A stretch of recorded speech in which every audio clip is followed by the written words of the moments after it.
السلام عليكم اخواني اخواتي، نتمنى تكونوا بخير وعلى خير. اليوم ان شاء الله غادي نقدم لكم الطريقه ديال التحضير ديال واحد المشروب اللي هو رائع ورائع جدا.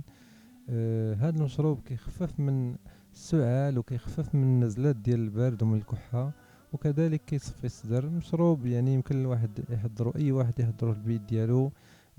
بلا ما نطول عليكم، اليكم الطريقه ان شاء الله. غادي نحتاجو في المشروب ديالنا الكيلو الا ربع ديال العسل نقي، اي عسل ما عندناش مشكل، اي نوع ديال العسل يكون عادي. ثم 6 ديال الملاعق ديال سكينجبير خضر محكوك مبشور، ومعلقه كبيره ديال القرفه مطحونه، معلقه كبيره ديال الزعتر منقي مزيان يكون نقي كذلك، وعصير ديال جوج الحامضات، جوج ليمونات حامضات، ومعلقه كبيره ديال القرنفل. ثم نبداو نحكو سكينجبير مزيان، نحكوه هكاكا معروفه. نقطعو الحامض ديالنا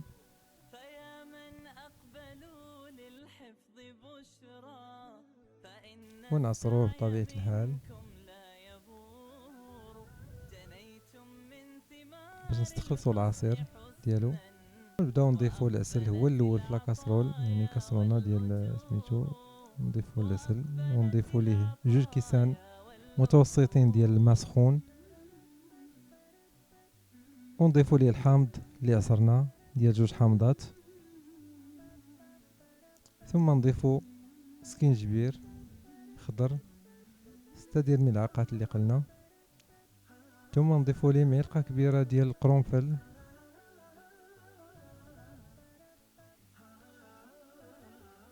ونضيفو معلقه كبيره ديال الزعتر. ثم نضيفو معلقه كبيره ديال القرفه اللي قلنا، ونديرو القشور ديال حامضه وحده تا هما نقطعوهم طريفات ونضيفوهم، ونديرو المشروب ديالنا على نار متوسطه ونقابلوه نراقبوه مزيان باش ما يفيدش.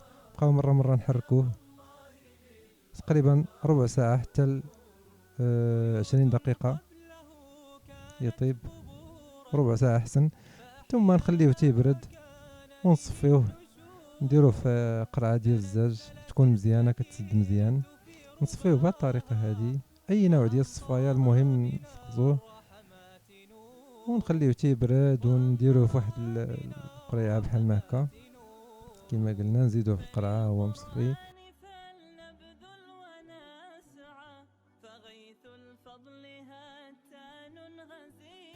ونسدوه. يعني اذا كملنا نسدوه ونديروه في الثلاجه، يعني ما يبقاش على برا، يبقى في الثلاجه الوقت اللي نبغيو نشربوا منه. الا كان شي واحد فيه الكحه مثلا، ولا بغى يخفف من الكحه ديالو، ولا يعني ضربوا البرد ولا كذا، يدير معلقه كبيره بحال ما هذا الشكل هذا. كاس يكون متوسط، معلقه ولا زوج معلقات، ولا معلقه ونص، معلقه ونص ماشي مشكل. المهم ما يفوتش جوج معلقات، ويضيف عليه الماء ديال الماء سخون، يعني الماء يكون سخون يضيفوا عليه. هادشي يديروا بالليل قبل ما ينعس، يخليه هو اخر مشروب اللي يشرب قبل ما ينعس. صافي ويحرك مزيان، يتحرك مزيان، تحرك مزيان، وتشربوا قبل النوم وبالصحة والراحة وبالشفاء إن شاء الله. ودعوا معنا تحنا وشجعونا. السلام عليكم ورحمة الله وبركاته. سبحانك اللهم وبحمدك، أشهد أن لا إله إلا أنت، أستغفرك وأتوب إليك.